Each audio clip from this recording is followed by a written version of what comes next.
आपके साथ अपूर्वा सिंह। रात के 8 बज चुके हैं। वक्त हो गया है आपके खास शो सबसे बड़ा मुद्दा सबसे बड़ी बहस। और आज हम चर्चा करेंगे बिहार में योगी फैक्टर 2027 का गेम चेंजर। आज बिहार चुनाव के परिणाम के साथ ही यह साबित हो गया कि सीएम योगी एनडीए के गेम चेंजर रहे। बिहार विधानसभा चुनाव में एनडीए की ओर से सबसे ज्यादा चर्चा जिस स्टार प्रचारक की रही वो थे उत्तर प्रदेश के मुख्यमंत्री योगी आदित्यनाथ।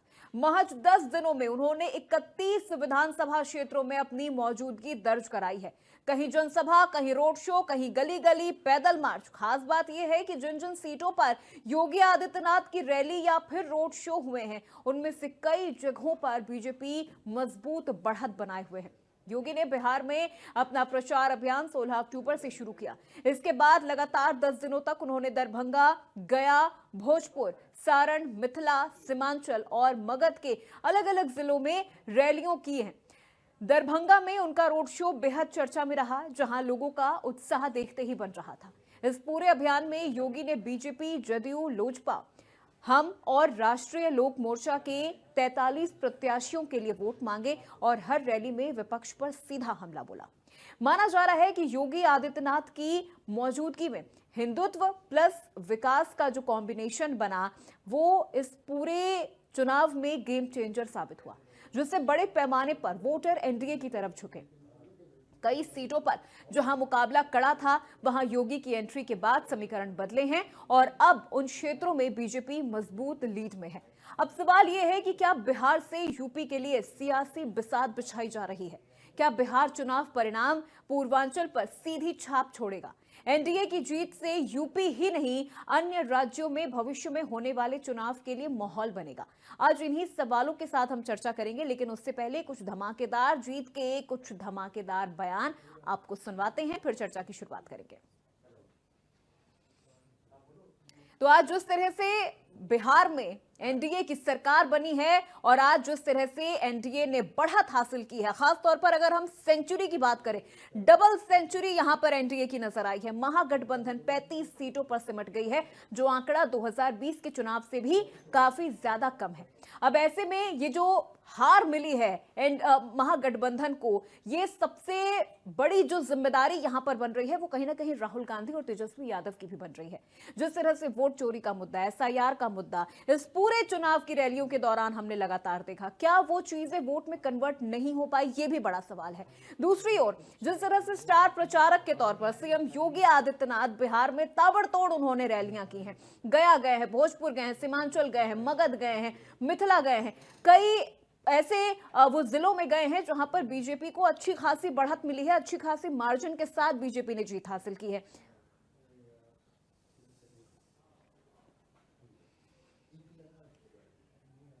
तो बिहार में एनडीए को जो प्रचंड जीत मिली है उसके बाद प्रधानमंत्री नरेंद्र मोदी बीजेपी मुख्यालय पहुंचे, जहां से उन्होंने इस जीत की बधाई सभी जो कार्यकर्ता हैं, जो समर्थक हैं, उनको उन्होंने दी है। और इस जीत के बाद प्रधानमंत्री नरेंद्र मोदी और केंद्रीय गृह मंत्री अमित शाह की ओर से क्या कुछ कहा गया है वो आपको सुनवाते हैं।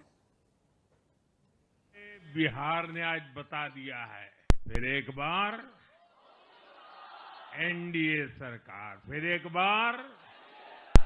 और मैंने चुनाव में बार बार कहा था, और बिहार के चुनाव में जब मैं जंगल राज की बात करता था, कट्टा सरकार की बात करता था, तो आरजेडी के लोग कभी विरोध नहीं करते थे, लेकिन कांग्रेस वालों को बहुत चुभता था और बहुत बहुत मोदी क्या बोल रहे हैं, ऐसा क्या बोल रहे हैं। लेकिन आज मैं फिर कहना चाहता हूं, मैं कहूंगा अब वापस नहीं आएगी कट्टा सरकार, अब वापस नहीं आएगी। बिहार के लोगों ने विकसित बिहार के लिए मतदान किया है। समाज के सभी वर्गों का हमें आशीर्वाद मिला है। उधर जो महागठबंधन था वो समाज को बांट करके चुनाव की राजनीति कर रही थी। रणनीति उनकी ये थी कि समाज को खंडित करो, विभाजित करो और उसके माध्यम से राज करने की बात करते। पॉलिटिक्स ऑफ अपीजमेंट, तुष्टीकरण की राजनीति। वो बिहार को बिहारियों के सहारे नहीं चलाना चाहते थे, वो बिहार को घुसपैठियों के सहारे चलाना चाहते थे और उनका समर्थन करते थे। बिहार की जनता ने उन लोगों को मुंह तोड़ जवाब दिया है और ये स्पष्ट संदेश दे दिया है कि बिहार की जनता राष्ट्रवादी ताकतों के साथ खड़ी है और राष्ट्रवादी ताकतों को आगे बढ़ाएगी।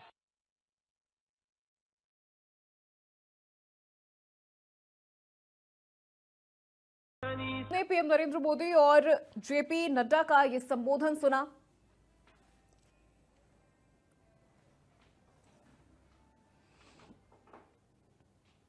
चर्चा की शुरुआत करेंगे, मेहमानों से भी आपका परिचय करवाएंगे, लेकिन सबसे पहले हम चलते हैं अपने सहयोगी अभिषेक सिंह के पास। पटना से लगातार हमारे साथ लाइव जुड़े हैं। अभिषेक, ये बड़ी जीत आज एनडीए सरकार को यहां पर मिली है। जिस तरह से लगातार 20 सालों के बाद भी एनडीए ने जो अपना दबदबा बना रखा है बिहार में, किस तरह के रुझान, किस तरह की तस्वीरें और किस तरह की हलचल इस वक्त आपको नजर आ रही है?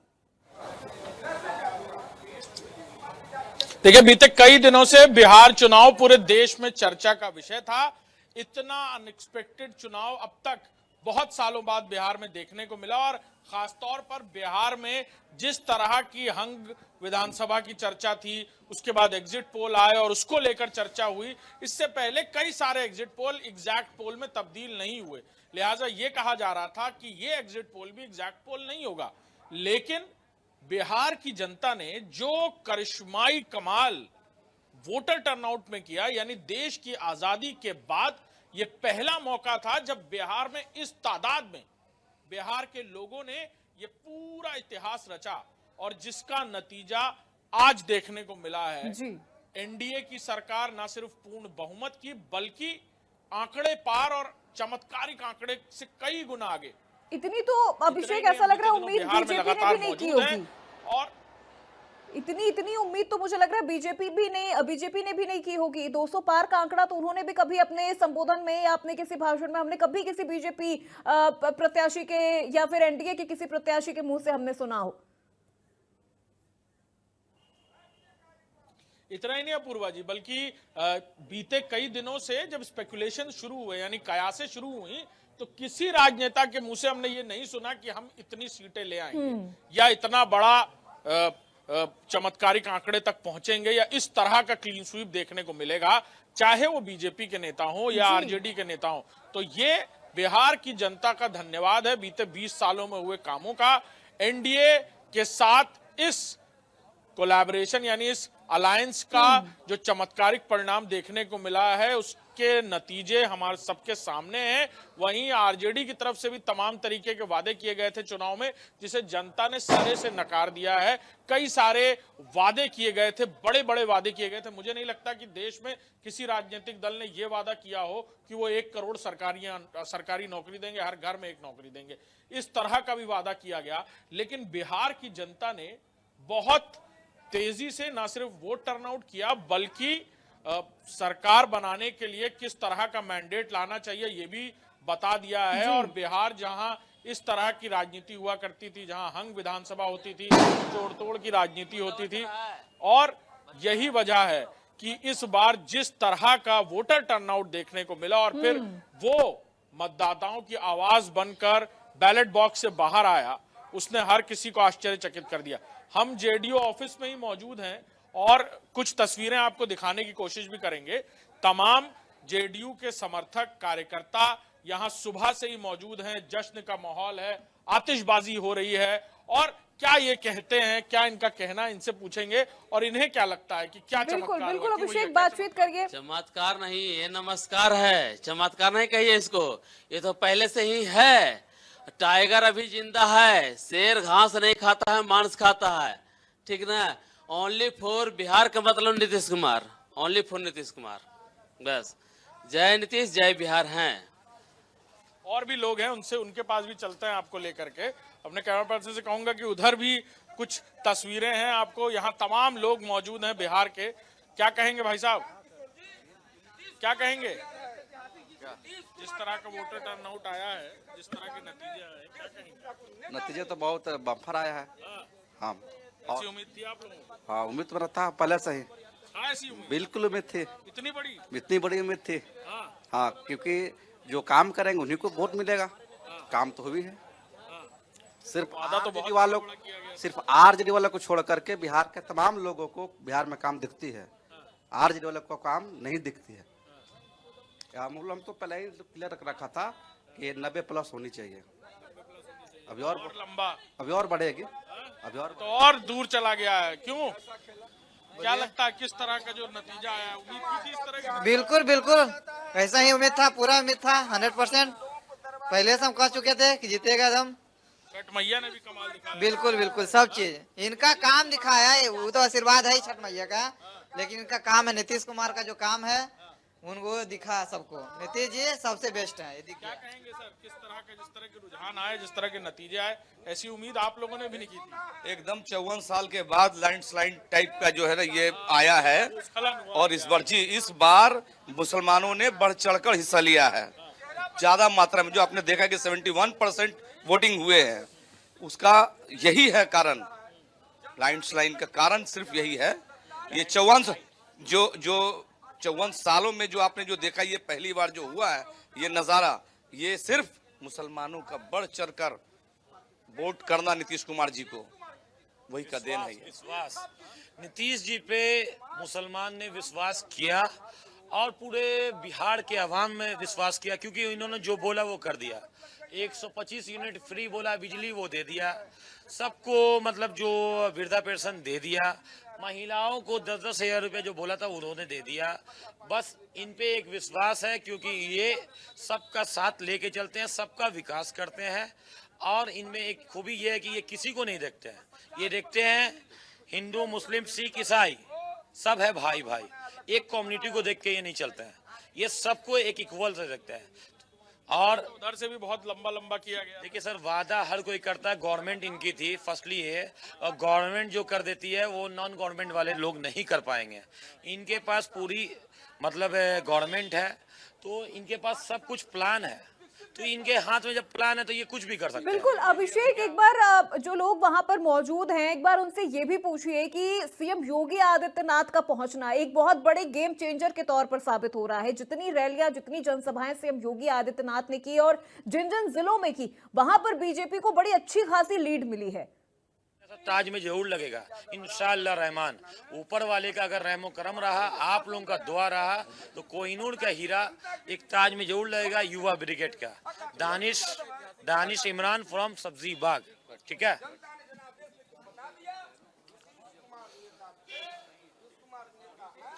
आप सुन रहे थे लोगों का रिएक्शन, और ये वो लोग हैं जो सुबह से यहाँ मौजूद थे, सुबह से बता रहे थे क्या हो रहा है, देख रहे थे, टीवी स्क्रीन के आगे मौजूद थे, प्रधानमंत्री का अभिवादन सुन रहे थे, और अब यहाँ मौजूद हैं और ये कह रहे हैं कि हर एक वर्ग ने, जो वोट डाइवर्जन की बात थी, जो डेमोग्राफी की बात थी, जातिगत आधार पर बिहार में वोट होता था।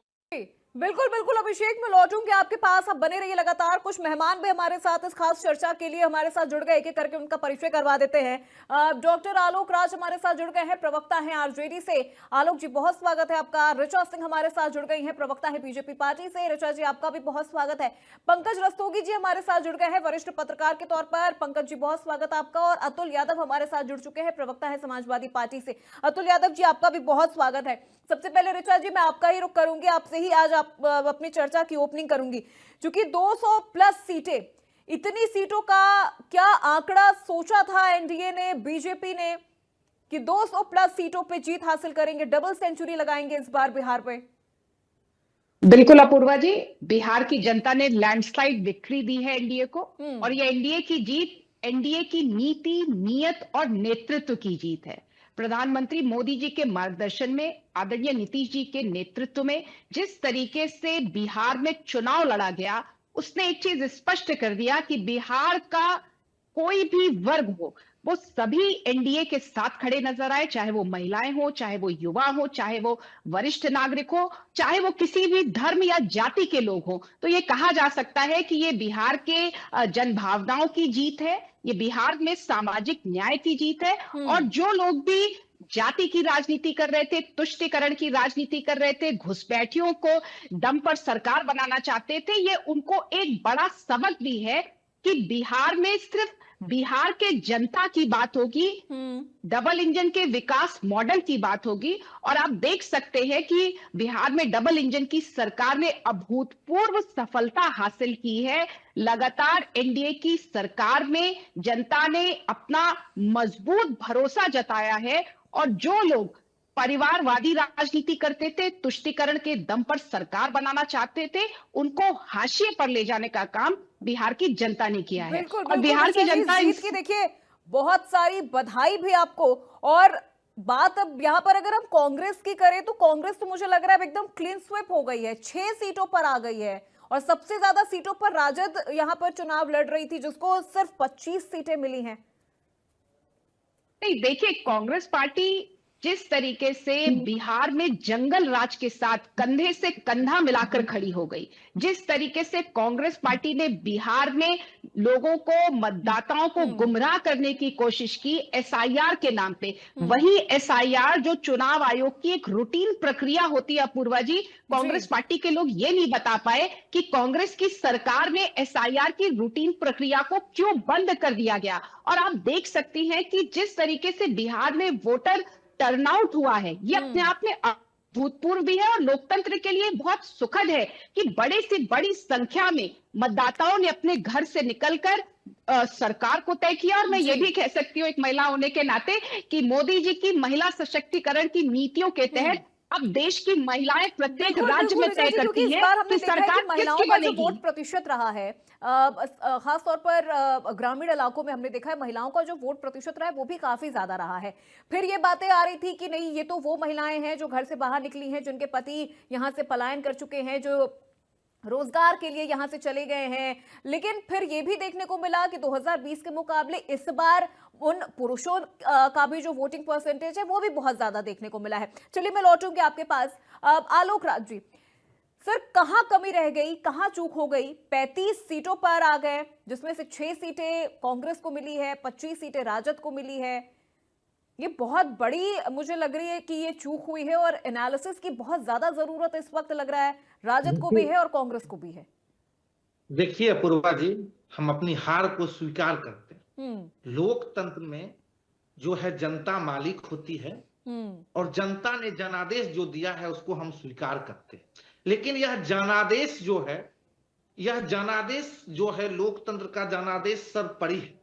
लेकिन ये अपूर्वा जी, ये जो अप्रत्याशित जनादेश आया है इसके पीछे की समीक्षा की जाएगी कि इस तरह का घटना घटा क्यों।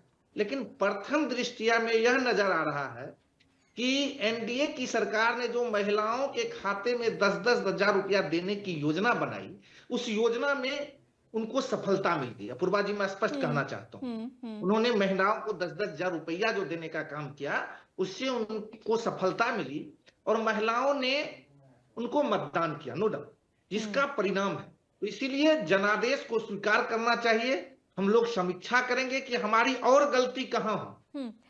क्योंकि देखिए आलोक जी, मुझे लगता है कि बीजेपी की कमियां निकालने से पहले या वहां पे उन्होंने क्या कर दिया, इससे ज्यादा मुझे लगता है कि एक बार आत्ममंथन करने की जरूरत राजद को है।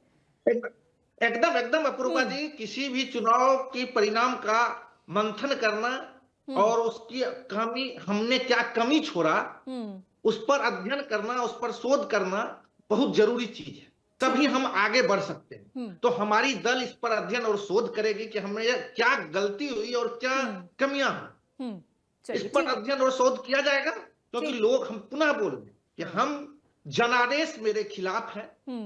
जनता ने मुझे विपक्ष में बैठने का जनादेश दिया है। हम लोग विपक्ष में बैठेंगे और जनता की आवाज को विपक्ष के नाते जो हमारा कर्तव्य है उसको बखूबी उठाने का काम करेंगे। चलिए ठीक है, मैं लौटूंगी आपके पास।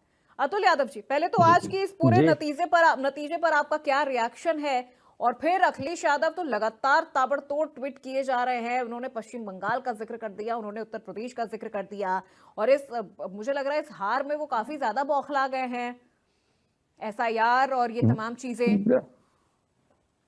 अपूर्वा सिंह जी, जो चुनाव आयोग है वो आदर्श आचार संहिता क्या पालन करा पाया?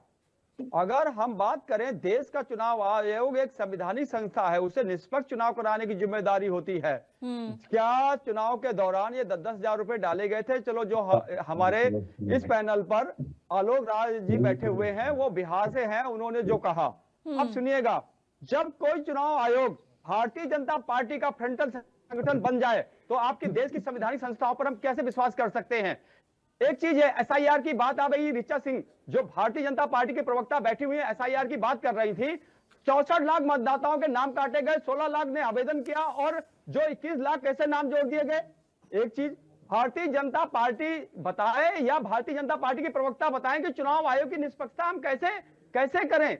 हम तो देश के लोकतांत्रिक संस्था है। मैंने आपके चैनल पर कई बार डिबेट की है कि हम अपने देश की सभी लोकतांत्रिक संस्थाओं का हम सम्मान करते हैं, लेकिन मुख्य चुनाव आयुक्त ज्ञानेश कुमार की एक प्रेस कॉन्फ्रेंस में, जो शायद आपके चैनल के द्वारा ही प्रसारित की गई होगी, उन्होंने जो बिहार में वोटर संख्या 7.42 करोड़ बताया था, जो अभी जानकारी है 11 तारीख को जो है ना 7.4 करोड़ के आसपास ये समथिंग जो है, ये आंकड़े कैसे क्या है, इन चीजों पे भी कुछ प्रकाश डालने की जरूरत लेकिन पड़ेगी। देखिए अब अतुल यादव जी, अब मुझे लगता है कि अब जब नतीजे आ गए हैं, जैसा कि अभी आलोक राज जी ने कहा कि ठीक है, जनता का जो ये फैसला था हम इसे एक्सेप्ट कर रहे हैं, हमारी चूक कहां रही है हम अभी उस पर एनालिसिस करेंगे।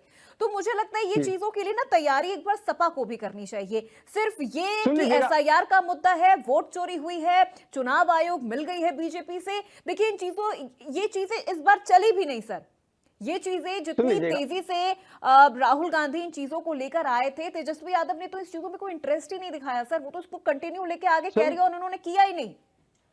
सुन तो लीजिएगा, मैं जवाब दे रहा हूं आपके चैनल पर, मैं बहुत आपको जवाब सुनिएगा। जो बिहार में जिस प्रकार से सावधानी जो आरजेडी को बरतनी चाहिए थी, वो आरजेडी ने मेरे हिसाब से बरत नहीं पाई, क्योंकि ये भारतीय जनता पार्टी और चुनाव आयोग इतने चालाक हो चुके हैं कि दोनों एक हो चुके हैं।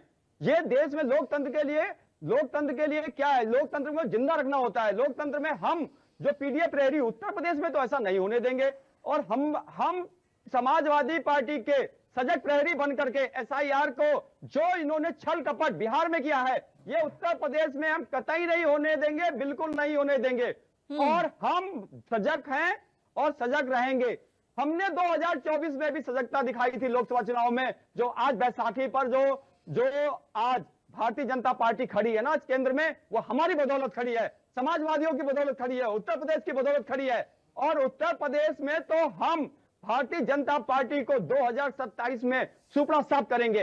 ये कराने एसआईआर बेईमानी कहा, बिहार में इन्होंने करी है बेईमानी। लोकतंत्र का मैं सम्मान करता हूं, मतदाताओं का सम्मान करता हूं, लेकिन ये जो परिणाम है ये अप्रत्याशित है। कहीं ना कहीं इनमें धांधली है, कहीं ना कहीं मैं जनता का जो जनादेश है उसको मैं स्वीकार कर रहा हूं, लेकिन इसकी समीक्षा सभी को करनी पड़ेगी, देशवासियों को करनी पड़ेगी, बिहार वासियों को करनी पड़ेगी। देखिए अब अतुल जी अब देखिए बिहार के जो नतीजे आए हैं ना, कहीं ना कहीं उत्तर प्रदेश के लिए भी एक जमीन तैयार हो गई है। ठीक है, अब 2027 में एक मिनट सुनिए, अभी आपकी बात मैंने पूरी सुनी, अब मेरी बात सुनिए। 2027 में समाजवादी पार्टी कांग्रेस के साथ गठबंधन करके चुनाव लड़ती है या अकेले दम पर चुनाव लड़ती है, ये उनका डिसीजन है, ये आपकी पार्टी का डिसीजन है। लेकिन जिस तरह से अभी हमने बिहार में देखा कि वोट चोरी वाला मुद्दा खूब तेजी से उठाया गया, लेकिन वो वहां पे वोट में कन्वर्ट नहीं हुआ सर। एक भी वहां की पब्लिक जो यहां पर आके सामने ये कहे कि हाँ मेरा वोट चोरी हो गया है या फिर मेरा वोट कट गया है, वो कन्वर्ट नहीं हुआ। इसी तरह से ईवीएम का मुद्दा आप लोगों ने उठाया, खूब जोर शोर से आपने ढोल लगाड़े बजा के ईवीएम हैक हो जा रही है, कोर्ट ने कहा कि हैक करके दिखाइए, आप वहां फुस हो गए। 6 नवंबर को बिहार में पहले फेज की वोटिंग है। राहुल गांधी जी 5 नवंबर को हरियाणा विधानसभा चुनाव में वोट चोरी हुई है, वो यही मुद्दा लेकर आ गए, उन्होंने वो पीपीटी तैयार कर दी। राहुल गांधी जो एब्सेंट माइंड के साथ सर रह रहे हैं ना, ये एक बहुत बड़ी कमी है उनके लिए।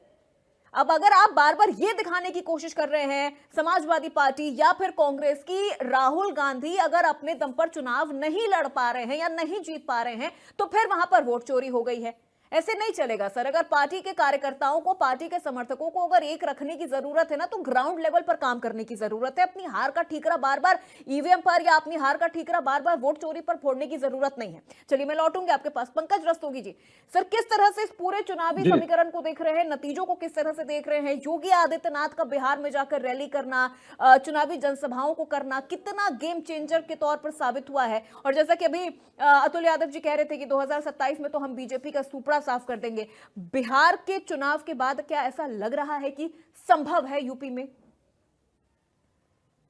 देखिए, पहले तो अपूर्वा जी एक बात समझ लीजिए कि मां जानकी की जन्मभूमि सीतामढ़ी जो बिहार राज्य में आती है, वहां बिहार प्रांत में जिस तरह से जनमानस ने बढ़ चढ़ के वोट किया और एसआईआर ऐसे मुद्दे को दूषित कर दिया, विपक्ष की हवा निकालने का काम किया है। और जिस तरह से महिलाओं ने सर्वाधिक भागीदारी की है, वो जंगल राज की वापसी नहीं चाहती है। बिहार का जनमानस और बिहार का वोटर जंगल राज, आरजेडी का जो जंगल राज था 90 से 2005 तक, उसकी पुनर्वापसी नहीं चाहता। जिस तरह से अपराध होते थे, 12 पत्रकारों की नृशंस हत्या हुई इस कार्यकाल में, और जिस तरह से तेजाब डाल के सिवान में हत्या हो जाती थी और डीएम तक को मार दिया जाता था, उसकी वापसी कोई भी वहां का जनमानस नहीं, जनता जनार्दन है वो नहीं चाहती थी। उसी की परिणति रही। क्या जनमानस ने जिस तरह से तेजस्वी यादव रोजाना 18 जनसभाएं करते रहे और तमाम चीजें करते रहे, और जिस तरह से उन्होंने अपने को सोकाल मुख्यमंत्री भी कांग्रेस के ऊपर दबाव बना के घोषित करा लिया था, और उसके बाद 2.66% वाले निषाद समुदाय को जो मुकेश सहनी है उनकी पार्टी, उनको डिप्टी सीएम डिक्लेयर करा लिया था, जिनका सुपड़ा साफ हो गया। तो ये सब एक जनता ने इस तरह से अंडर करंट चला, और जिस तरह से महिला सशक्तिकरण के तहत, और जिस तरह से नीतीश कुमार ने 84 रैलियां की, और क्योंकि नीतीश कुमार एक सुशासन बाबू रहे, उन्होंने हमेशा बिहार के विकास के लिए जिस तरह से 20 साल में काम किया, जिस तरह से जंगल राज की समाप्ति की।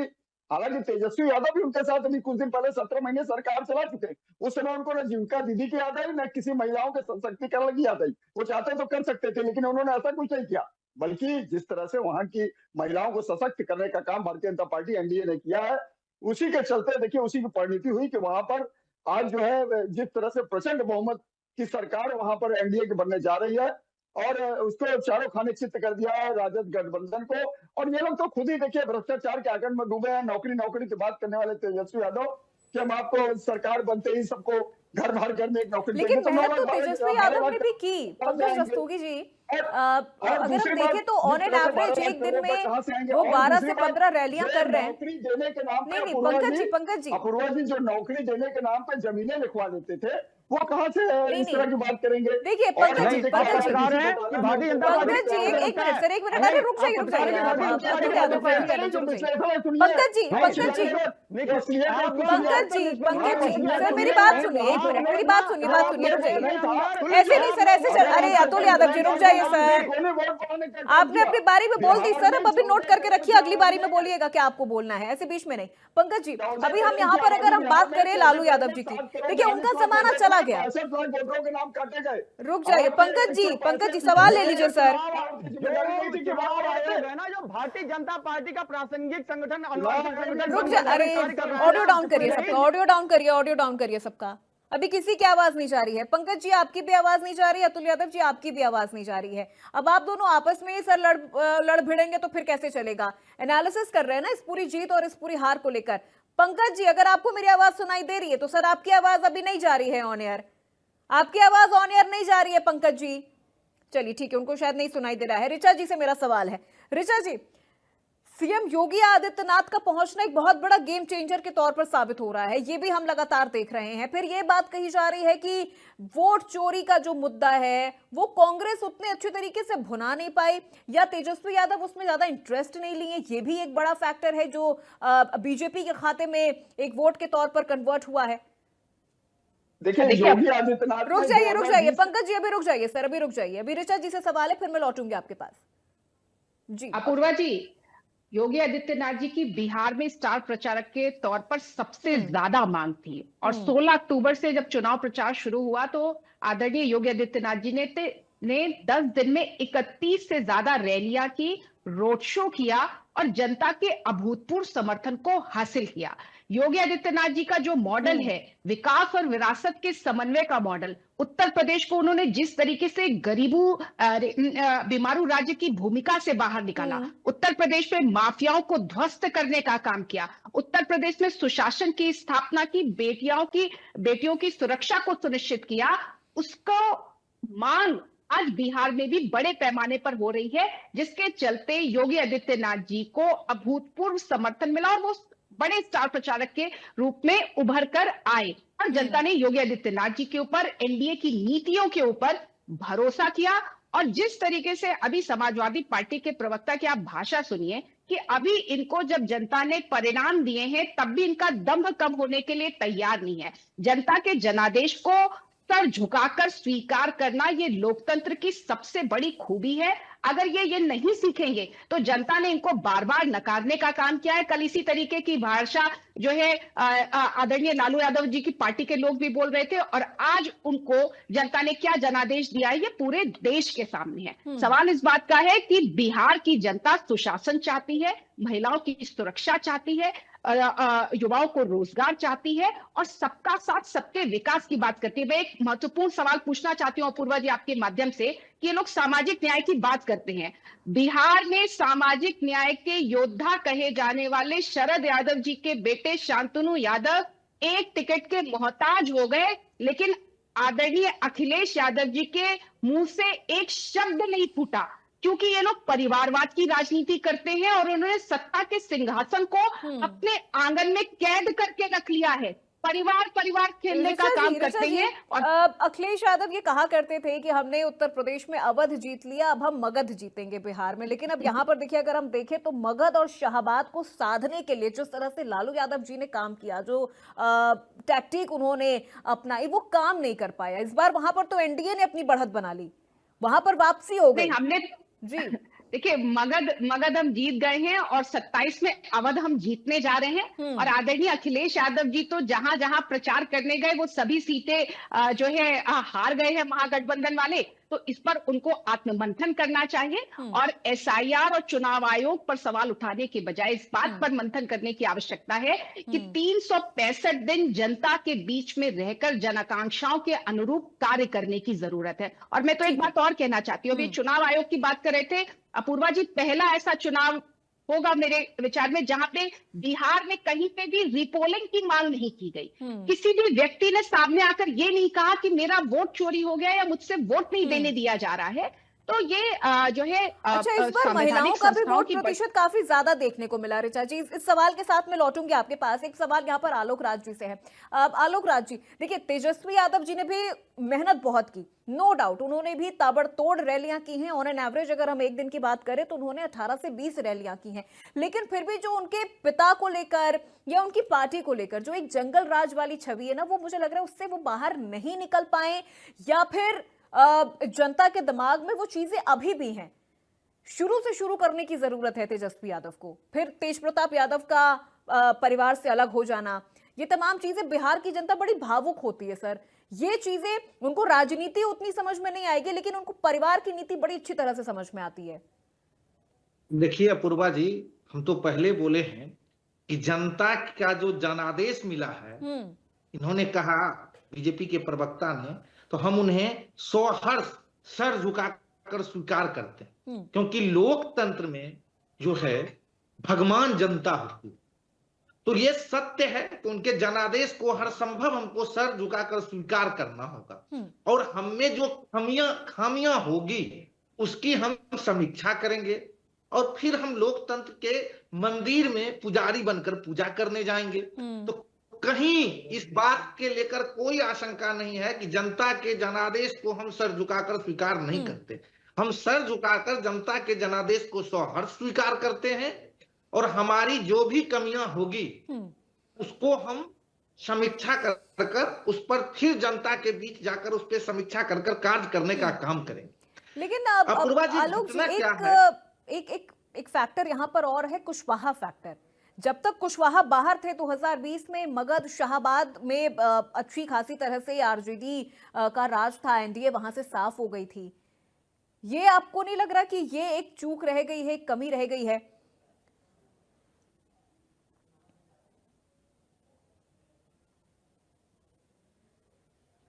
आलोक जी, आप तक आवाज पहुंच रही है? ये हमारे जी हाँ, आवाज पहुंचे। बोले हम लोग इस पर समीक्षा करेंगे कि क्या कारण रहा, क्योंकि हमने जनता के मुद्दे को बखूबी उठाने का प्रयास किया। हो सकता है कि हमने जो मुद्दा उठाया उसको हम जनता को समझाने में असफल हुए, जिसका परिणाम हुआ। इसको कहीं मानने से इनकार नहीं किया जा सकता। ठीक है, बिल्कुल। देखिए आलोक जी, अगर जनता ने सरकार चुना है, जनता ने अगर पक्ष चुना है, तो जनता ने आपको विपक्ष के तौर पर भी चुना है। इसे नेगेटिव ना देखते हुए इस तरह से देखिए कि जनता ने आपको विपक्ष में बिठाया है। जो जनता ने जिम्मेदारी दी है, विपक्ष के होने के नाते लोकतंत्र में विपक्ष की भी अपनी जिम्मेदारी होती है। बहुत बड़ी जिम्मेदारी होती है सर, जिम्मेदारी बहुत को निभाने बड़ी का जिम्मेदारी प्रयास होती करें। है। पक्ष के सामने विपक्ष की जिम्मेदारी बहुत बड़ी हो जाती है और ये मुझे लगता है कि बहुत ज्यादा जरूरी भी होती है। अगर विपक्ष मजबूत होता है तो फिर सत्ता पक्ष के लिए भी बहुत सारी चीजें ऐसी होती हैं कि जिन पर उनका ध्यान आकर्षित किया जाए। जनता के बहुत सारे मुद्दे, मैं वही कह रही हूं कि अगर जनता ने सत्ता पक्ष चुना है तो जनता ने आपको विपक्ष के तौर पर भी चुना है। चलिए मैं लौटूंगी आपके पास। अब अतुल यादव जी, सर 2027 को लेके अगर अब ये पूरी जमीन तैयार की गई है, एक स्टार प्रचारक के तौर पर योगी आदित्यनाथ पहुंचते हैं और जिन जिन सीटों पर वो गए हैं, अखिलेश यादव कह रहे थे कि अभी तो अवध जीता है, अब मगध की बारी है, मगध से तो साफ हो गए सर, और उन सीटों पर योगी आदित्यनाथ पहुंचे हैं, मिथिलांचल पहुंचे, सीमांचल वो वहां पर पहुंचे हैं, मगध की ये सारी सीटें हैं। फिर कैसे अब आप अवध बचा पाएंगे सर 2027 में? अपूर्वा सिंह जी, आपका चैनल भी 2024 में भी उत्तर प्रदेश में था, मैं भी वहीं था, आप भी यहीं थे, कोई बाहर नहीं थे। तो आपने देखा 2024 में योगी जी कहां चले गए थे? योगी जी तो उत्तर प्रदेश के ही मुख्यमंत्री थे। हमारे माननीय राष्ट्रीय अध्यक्ष जी ने माननीय योगी जी को धूल चटाई की नहीं चटाई, भारतीय जनता पार्टी को धूल चटाई की नहीं चटाई। आप भी यहीं थे, मैं भी यहीं था, मैं भी आप। तो ये सब चीजें क्या है, भारतीय जनता पार्टी उत्तर प्रदेश में समाजवादियों के आगे नहीं टिक पाएगी। हम समाजवादी लोग हैं और समाजवादी का जो पीडीए का नारा है, ये हमारा सशक्त नारा है। जो बिहार में हुआ एसआईआर करके वो उत्तर प्रदेश में नहीं कर पाएंगे।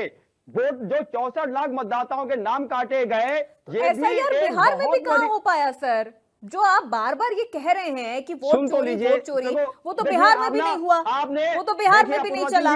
सुन तो लीजिए, आप ना, आपके चैनल का मैं बहुत सम्मान करता हूं, आपका भी मैं लगातार सम्मान करता हूं, आदर करता हूं, सम्मान करता हूं। आपने ऋचा सिंह जब बोल रही थी, आपने नहीं टोका। मैं जब बोलने लग जाता हूं, आप टोकने लग जाते हो, तो बात ना कट जाती है, दिमाग में जो बात आती है उतर जाती है। नहीं, अतुल जी देखिए, आपको टोकने का मेरे पास बहुत जवाब दूंगा। मैं बहुत वैलिड रीजन है, आपको टोकने का ना सर मेरे पास बहुत वैलिड रीजन है। जवाब थोड़ी दूंगा अपूर्वा सिंह जी, आप जो चाहती है मैं वो जवाब थोड़ी दूंगा, आप मेरे मुंह में थोड़ी जवाब डाल पाएंगे। अरे सर, मैं आपके मुंह में जवाब नहीं डाल रही, मैं बस ये कह रही हूँ ना कि आपको टोकने का मेरे पास बहुत वैलिड रीजन है। सबसे बड़ी बात है, जिस वोट चोरी का डंका बिहार में बजा रहे थे, वो तो सब खुश हो गया वहां। मैंने एक दिन आपके चैनल पर आपके साथ ही कहा था, जो चैनल निष्पक्ष बात रखने के लिए मुझे अनुमति देगा, मैं उसी चैनल में बैठूंगा, मैं चेहरा दिखाने के लिए नहीं बैठता हूं। सच्ची बात रखिए ना सर, वोट चोरी कहां चला बिहार में? गलत बात क्या नहीं चल पाया। मैंने देखिए, मैं अपनी बात को अपने हिसाब से रखूंगा, अपनी पार्टी के हिसाब से रखूंगा, अपने हिसाब से रखूंगा। चलिए आप रखिए अपनी बात यहाँ पे जी सुनिएगा अपूर्वा सिंह जी, जो उत्तर प्रदेश में एसआईआर हो रहा है, हम लोग सजग हैं, हम पीडीए प्रहरी के रूप में लगातार सजगता दिखा रहे हैं। जो इन्होंने बिहार में जो सजगता आरजेडी या जो महागठबंधन के दल हैं, जितना दिखाना चाहिए था जमीनी स्तर पर, मुझे ऐसा लगता है कि उन्होंने नहीं दिखाया। और वहां पर जो चुनाव आयोग है, चुनाव आयोग के द्वारा जो चीजें हुई और जो चीजें ये 10,000 जो मतलब खाते में डाले गए महिलाओं के, चुनाव आयोग को आदर्श आचार संहिता का अनुपालन कराना चाहिए था, लेकिन मुझे ऐसा लगता है कि वो नहीं पाया। अब तो परिणाम आ चुके हैं और वहां गठबंधन के नेतागण और गठबंधन के साथी सब उस पर समीक्षा करेंगे। लेकिन मैंने क्या कहा कि हम उत्तर प्रदेश में हैं, समाजवादी, आपने हमारे माननीय राष्ट्रीय अध्यक्ष जी का नाम लिया, हमारे माननीय राष्ट्रीय अध्यक्ष जी ने ही माननीय योगी जी को रोका, माननीय प्रधानमंत्री जी को रोका, हमने भारतीय जनता पार्टी को उत्तर प्रदेश में 2024 में रोका, हम 27 में रोकेंगे और भारतीय जनता पार्टी का सुपड़ा साफ करेंगे। क्योंकि उत्तर प्रदेश की जनता जो चाहती है, महंगाई से त्रस्त है, किसान खाद नहीं पा रहे हैं, युवाओं को, जो पढ़े लिखे युवा हैं, उनको रोजगार माननीय योगी जी की सरकार नहीं दे पा रही है, सुरक्षा नहीं दे पा रही है। अगर आप जाति की बात करते हैं, भारतीय जनता पार्टी सबसे ज्यादा जातिवादी पार्टी है, भारतीय जनता पार्टी जाति देखकर हर कार्य करती है। अगर हम 69,000 शिक्षकों की भर्ती की बात करें तो उसका परिणाम अभी तक क्या निकला आपके चैनल पर मैं जानना चाहता हूं। आपका चैनल उत्तर प्रदेश उत्तराखंड सम्मानित चैनल है। जातिवादी परिवारवादी की अगर आप बात करेंगे तो इसका सबसे बड़ा एग्जाम्पल कांग्रेस और समाजवादी पार्टी है सर, ठीक है? जो भारतीय जनता पार्टी में मेरी बात सुनिए, मेरी बात सुनिए, मेरी बात सुनिए सर। आपने अपना राष्ट्रीय अध्यक्ष कभी परिवार से बाहर निकल के बनाया? अगर मैं नाम गिनाने लग अतुल यादव जी, अब 1 मिनट रुक जाइए सर, 1 मिनट रुक जाइए, रुक जाइए। आपने बोला, मैंने आपको नहीं बीच में इंटरप्ट किया, आपकी मैंने पूरी बात सुनी। आप जातिवादी वाली बात कर रहे हैं सर। आप मुझे बता दीजिए, समाजवादी पार्टी ने अपनी पार्टी का राष्ट्रीय अध्यक्ष कब अपने परिवार से या अपनी जाति से बाहर निकल के किसी को बनाया हो? सुनिएगा, मैं जवाब दूंगा। किसी को बनाया नहीं। आप मुझे एक नाम बता दीजिए। सुन तो लीजिए, राष्ट्रीय अध्यक्ष उन्होंने अपनी पार्टी का यादव समाज से या फिर अपनी परिवार से बाहर निकल के किसी का उन्होंने बनाया हो सुनने की कि ये पारसी समाज का है, इसको हम बना देते हैं अपनी पार्टी का राष्ट्रीय अध्यक्ष। चलो ये पीडीए से आता है, हम इसको अपनी पार्टी का राष्ट्रीय अध्यक्ष बना देते हैं। नहीं, सुनिए, घूम फिर के वही 4 लोगों के बीच में राष्ट्रीय अध्यक्ष आप लोग खेलते रह गए सर। और आप जातिवादी की बात कर रहे हैं। देखिए, आप सुनने की, अब सुनिएगा। नहीं सर, देखिए, मैं बार बार उसी चीज को रिपीट नहीं करूंगी, मैं बार बार उसी चीज को रिपीट नहीं करूंगी। आप बार बार, आपके पास सिर्फ वही बात है ना कि आपके पास अब मुद्दा हो गया है खत्म, आपके पास मुद्दा हो गया है खत्म। क्यों नहीं सपा उत्तर प्रदेश से बाहर निकल गई सर? हमारे माननीय राष्ट्रीय अध्यक्ष जी, सपा उत्तर प्रदेश से बाहर क्यों नहीं निकल गई? भारतीय जनता पार्टी तो कभी भी चुनाव करवाती नहीं। हमारे माननीय राष्ट्रीय अध्यक्ष जी के द्वारा जो चुनाव में लोकतांत्रिक तरीके से हमारे माननीय राष्ट्रीय अध्यक्ष जी का चुनाव हुआ, और जो है वो चुनाव के द्वारा चुने गए, ना कि भारतीय जनता पार्टी के द्वारा तो चुनाव भी नहीं कराया जा रहा। वो तो मनोनीत है। हमारे माननीय राष्ट्रीय अध्यक्ष जी तो चुनाव के माध्यम से चुने गए राष्ट्रीय अध्यक्ष।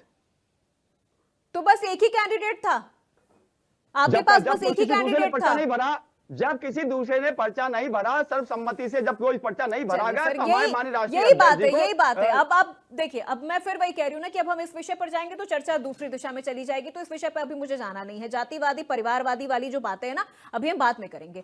फिर वही मैं उसी चीज पर आ रही हूँ कि अगर इतना ही सक्षम समाजवादी पार्टी है, खुद को अगर इतना ही एनालिसिस कर रही है, तो फिर उसको यूपी से भी बाहर होना चाहिए था ना सर। यूपी से बाहर भी लड़ा ना चुनाव, बिहार में क्यों नहीं लड़ा समाजवादी पार्टी ने?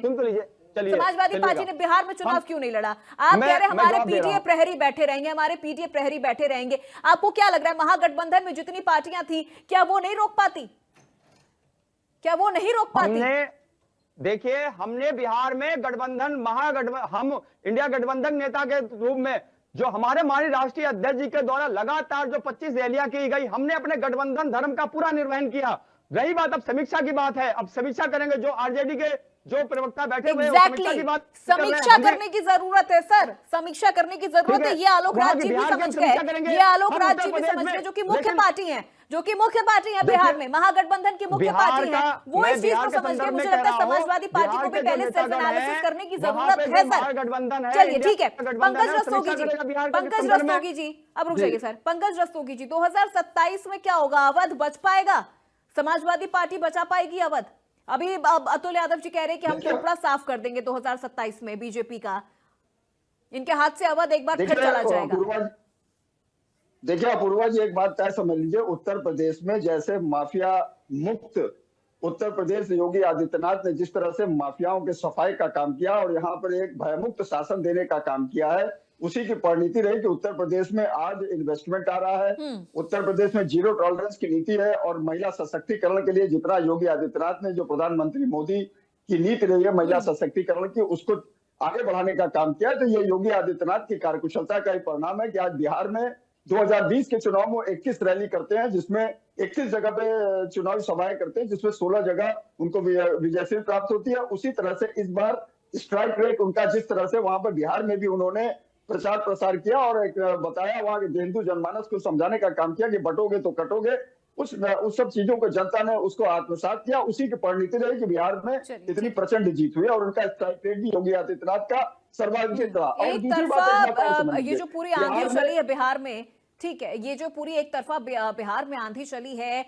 ये कहीं ना कहीं इसकी जो असर है वो उत्तर प्रदेश में भी देखने को मिलेगा। उससे पहले पश्चिम बंगाल भी है, उससे पहले पश्चिम बंगाल भी है। और आज खुद पीएम नरेंद्र मोदी ने जब अपना संबोधन दिया, उन्होंने पश्चिम बंगाल के लिए भी, अब कहा जाए तो उन्होंने बिगुल फूंक दिया है कि पश्चिम बंगाल से भी, वहां से भी ममता बनर्जी की जो सरकार है उसका भी सुपड़ा साफ हो जाएगा, क्लीन स्वीप हो जाएगी। चलिए क्लोजिंग कमेंट लेते हैं सर, वक्त देखिए एक चीज ये सुन लीजिए, ये सुन लीजिए, जिस तरह से समाजवादी पार्टी के प्रवक्ता कह रहे थे कि 2024 में, तो 2024 में समाजवादी पार्टी इंडी गठबंधन के लोगों ने झूठ का नैरेटिव बनाने का काम किया कि अगर 400 के पार भारतीय जनता पार्टी आ जाएगी तो क्या नाम है, ओबीसी का आरक्षण खत्म हो जाएगा, एससी का आरक्षण खत्म हो जाएगा, मुस्लिम जो दर्जे के नागरिक हो जाएंगे। और जब प्रधानमंत्री मोदी ने उसके अपने संबोधन में वो किया, तब तक तीन चार फेज के चुनाव हो चुके थे। लेकिन इसका खामियाजा उसको भुगतना पड़ा। चलिए, जनता को ठीक झूठ है, का narrative ठीक है फैला पंकज जी, के मैं इन्होंने लौटूंगी जिस आपके तरह पास। से क्लोजिंग किया। कमेंट ले लेती हूँ सर, क्लोजिंग कमेंट का वक्त हो गया है। ठीक है, आप दीजिएगा। और उसके बाद देखिए उपचुनाव हुए तो योगी आदित्यनाथ ने जिस तरह से उपचुनाव में 10 में से 8 सीटें जिताने का काम किया, उस समय भी ये कहते थे ये 2027 के सेमीफाइनल। ठीक है सर, तो ठीक योगी है सर। आदित्यनाथ ऋचा की सिंह जिस जी, तरह से ऋचा जीरो सिंह टॉलरेंस जी, ऋचा और सिंह भयमुक्त जी, शासन के कारण योगी राज्यपाल आदित्यनाथ का जो स्ट्राइक रेट है वो भारी पड़ गया। चलिए ठीक है पंकज जी, मैं लौटूंगी आपके पास। ऋचा सिंह जी, योगी आदित्यनाथ का स्ट्राइक रेट भारी पड़ गया है और आज पीएम नरेंद्र मोदी ने अपने संबोधन में यह भी कहा है कि पश्चिम बंगाल से बीजेपी जिस तरह से पश्चिम बंगाल में पहुंचेगी तो वहां से भी टीएमसी का सुपड़ा वहां से भी साफ हो जाएगा। ये तो भी शुरुआत है। 27 को लेकर किस तरह का प्रेडिक्शन आपका रह रहा है उत्तर प्रदेश में? बिल्कुल अपूर्वा जी, पश्चिम बंगाल में भी परिणाम हमारे पक्ष में होंगे और 2027 में उत्तर प्रदेश में योगी जी का स्ट्राइक रेट आप देखिएगा वो रिकॉर्ड बनाने वाला होगा। जिस तरीके से बिहार में 80% से अधिक उनका स्ट्राइक रेट रहा है। लेकिन मैं एक बात जरूर कहना चाहती हूँ कि समाजवादी पार्टी के प्रवक्ता जो कि पीडीए यानी कि परिवार डेवलपमेंट अथॉरिटी 2024 की बात कर रहे थे, 2024 में इन्होंने अपने परिवार के अलावा किसी यादव को इस योग्य नहीं समझा कि उसको सांसद का एक टिकट भी दे देते। और इनको 2014 भी नहीं भूलना चाहिए, 2019 भी नहीं भूलना चाहिए, जहां ये गठबंधन करने के बावजूद बुरी तरीके से परास्त हो गए। 2022 में भी हारे, 2024 में एक फर्जी नैरेटिव के जरिए ये जीत कर आए।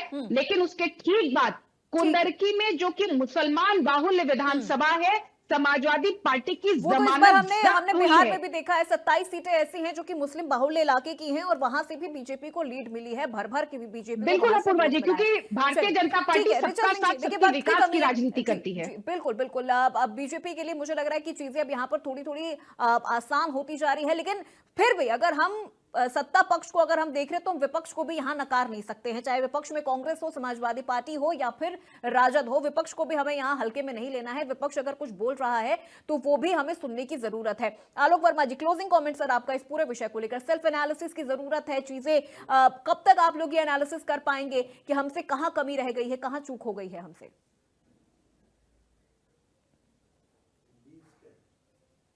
आलोक राज जी, शायद आपका माइक म्यूट है सर। आलोक राज जी, अब अपना माइक अनम्यूट करिए सर, आपकी आवाज नहीं आ रही है।